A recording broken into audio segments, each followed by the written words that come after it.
Hey guys, what is up? It is MisterFrossty here, and I am back for more predictions, and this time it'll be the football, and this is game week 5 of my football match predictions. Now the games this weekend is only going to be Saturday and Sunday, so there's not going to be any Monday night football. All teams will be playing this weekend. So we're going to get straight to it, and the first game is the early kickoff game, 1:15, Swansea at home to Everton. Now last season, Everton won 2-0 away from home, and obviously I support Everton, so straight away I'm going for an Everton win there. If you watched Everton versus Newcastle this past Monday, Everton should have won that. They had two perfectly good goals disallowed, absolutely ridiculous, I was fuming. But Swansea, they've just come from a draw against Sunderland, could have lost that, they could have won it, but they've drew that anyway, so I'm going to go for an Everton win there, because I think they'll be too strong for Swans. And I'm going to go for, I don't know, I think it might be tight, but 3-2 Everton, I think. Alright, and they'll only win by a goal. It might be quite close, but I'm going for an Everton win, 3-2. Next, we got Chelsea versus Stoke City. This past week, Chelsea had Juventus in the Champions League at home, drew 2-2. I really wish they'd won that, but obviously they didn't. Took a 2-0 lead, and then Juventus obviously came back. Now, Stoke have signed some decent players, but I don't think they'll be strong enough to beat Chelsea. Definitely not, because Chelsea have really brought it to the season. Definitely, they're first now. I'm going for Chelsea win, 3-0. Especially with the goals Oscar scored in the Champions League, they were phenomenal. Eden Hazard's top form, definitely 3-0. Next, Southampton versus Aston Villa. Southampton at home. Southampton haven't actually got a point yet, but they've done alright, I suppose. I know they lost 6-1 to Arsenal and conceding 2 own goals themselves. But could this be the place where Southampton nick it? I don't know. Aston Villa, yes, they beat Swans 2-0, but Swans did do well. They almost scored, but obviously it's not good enough. But I'm going to go for Southampton 2, Villa 1. Definitely the home advantage is going to play a big part. Next, West Brom home to Reading. This isn't really a big game, no disrespect to the two clubs. But I think West Brom are going to win there, definitely. And I'm going to go for West Brom 2, Reading 0.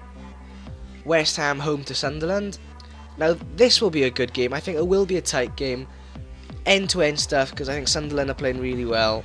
And for that, I'm going to go for West Ham 2, Sunderland 2. So I think there's going to be a stalemate there. And I got a feeling Fletcher's going to score again for Sunderland there. Wigan home to Fulham. Wigan, they're a weird, dodgy-ass side. And so are Fulham. And Wigan played against United last week. First half, they were pretty much dominated, but they did alright. And now Wigan at home. They are quite strong at home. So I'm going to go Wigan 2, Fulham 1. Rodriguez left Wigan to join Fulham, so I think Martinez will definitely like to get one up against him. So yeah, 2-1 Wigan. Then Sunday's kickoff, again early kickoff, 1:30. I think this is the main game of the weekend. Liverpool against United. Liverpool this season been absolutely shit, has to be said. United have done alright, but I think Liverpool are going to take that, I really do. I'm going for a Liverpool 1, United 4, Liverpool 1, United 0, even though United won 4-0 last week, and they won the Champions League match against Galatasaray 1-0. I've got a feeling Liverpool will take that, and I think they'll win that 1-0. Newcastle home to Norwich, I think that's completely Newcastle. Demba Ba should be starting. If he's not, that is bonkers, and I'm going for Newcastle 3, Norwich 1. Next, 4 o'clock kickoff. This is also a big game, I have to say. Man City at home to Arsenal. And I know Arsenal won 6-1 on the weekend, but they did play not as strong a team as Man City. Man City only narrowly lost to Real Madrid in the week in Champions League. And oh my god, they took the lead twice. And I reckon Man City will beat Arsenal there. And I'm going to go for, again, Man City 3, Arsenal 1. At last, Tottenham at home to QPR. London derby, and this is going to be a tight one, but I think Tottenham will nick it, only just though, because I think QPR will play excellently, but I think Tottenham will nick it. Anyway guys, that's my match prediction. Leave the video a like, even subscribe to me and TGN Sports, because it's friggin' awesome. Anyway, thank you for watching. Bye bye! This video is part of the Way movement, a career path in video, sponsored by TGN. To learn more, visit tgn.tv.